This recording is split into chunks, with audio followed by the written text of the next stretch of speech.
pamoja na diwani wa kata ya Nyegezi. Mimi kwa majina naitwa Salehe Said Othman, ni mjasiriamali wa maeneo haya ya kata ya Nyegezi, lakini hapa tulipo ndio kwenye soko letu.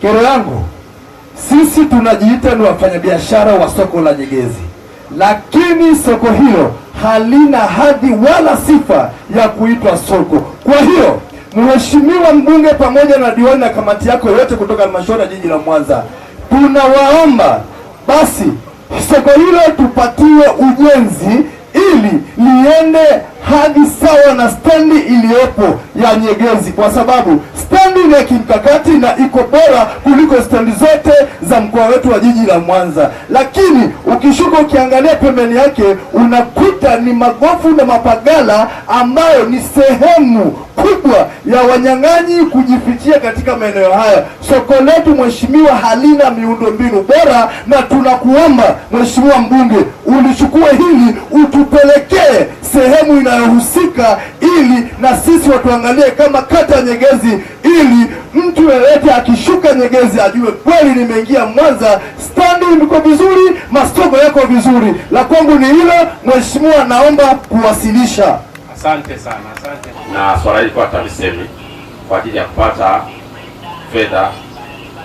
Sasa bahati mbaya mradi hujapata kidogo mtikisiko, pesa hazikutolewa, lakini mipango ya kujenga ipo, na sasa hivi tunatafuta vyanzo vipya vya namna gani tunaweza tukaboresha lile soko likafanana na stendi yetu ya kisasa.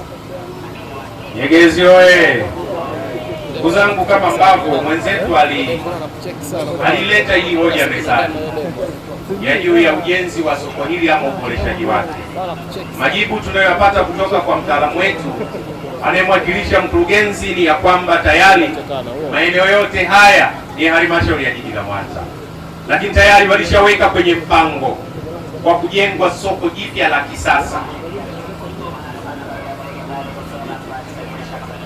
Mpaka na fidia na elezo ilishalipwa hapa, si kweli jamani eh? Sasa maana yake lazima tukubaliane, hiyo ni hatua mojawapo kubwa na muhimu kama hatua ya kwanza.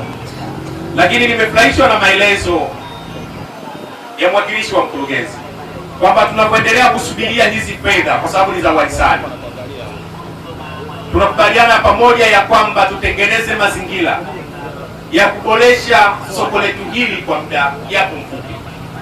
Tuendelee kusubiria fedha kwa mpango mrefu, lakini pia ni lazima tuwe na mipango ya muda mfupi ya kuhakikisha tunaboresha hadhi ya soko letu hili.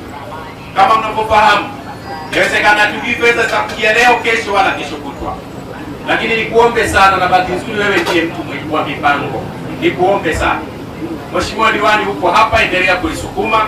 Nitashirikiana na wewe na mtu wa mipango, tutakubana kweli kweli, ili kuhakikisha tunapoendelea kusubiria hizo fedha za ujenzi wa soko jipya, basi angalau mazingira ya miundombinu ya soko letu hili la kisasa yaendelee kuboreshwa. Wananchi, niwaombe kwenye hilo tukubaliane, na mimi ninalibeba kwa uzito wake kwa ajili ya ufuatiliaji.